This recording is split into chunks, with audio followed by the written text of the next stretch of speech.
All right, guys, in this video, I'm going to show you how to create an offer inside of your opportunity.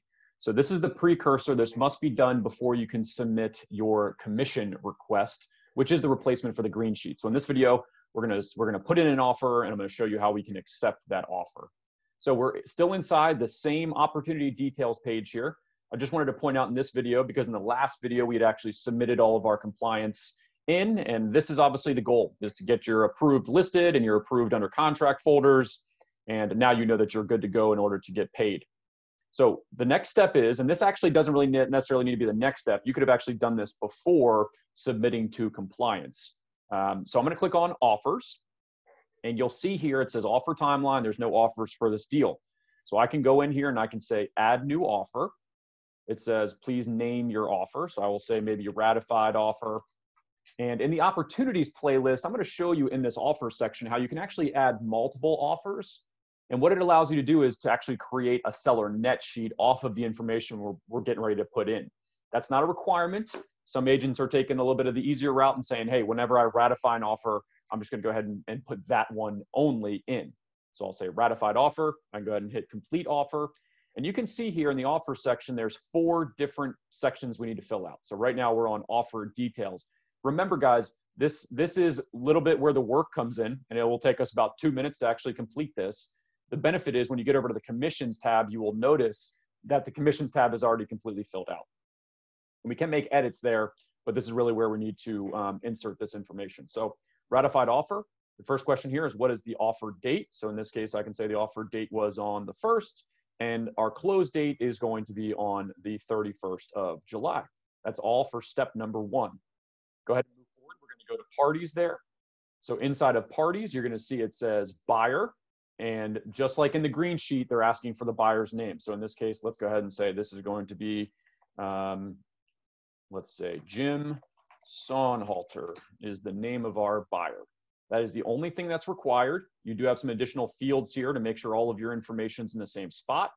And then down below here, it says who's the associate that's working with them.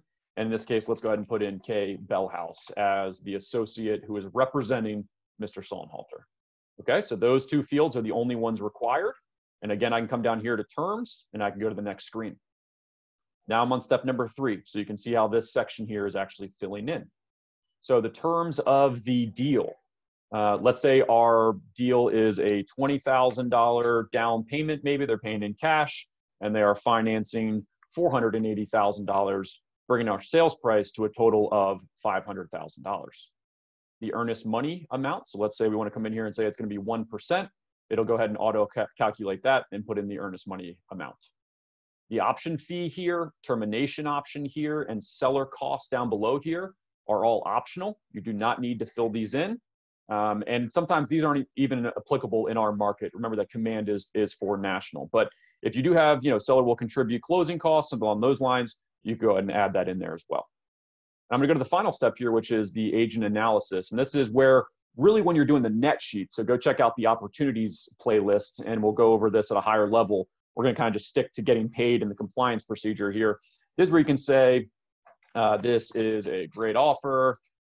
I know the agent very well, right? Any sort of cons you can put in there. And then simply I can come down here and I can click on save. Okay, so I created that one offer. Here it is here. So it's showing you who the buyer is, who the agent for the buyer is, and then gives you those details that we had just typed in. Now, you can see up top here, we have a commissions tab, and this is where we're going to go next. When I hover over this little I symbol here, it says you will be able to view your commission once you have an accepted offer.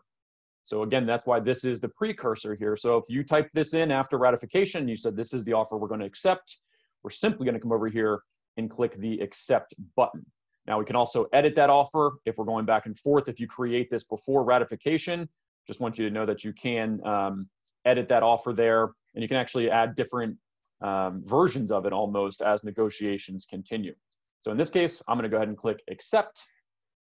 And now that that contract has been accepted, you can see here where it says change response. And now this commissions tab has opened up. So in the next video, I'm going to show you how we're actually going to create the commissions request right here and submit that to our market center. So if you have any questions, let me know. See you in the next video.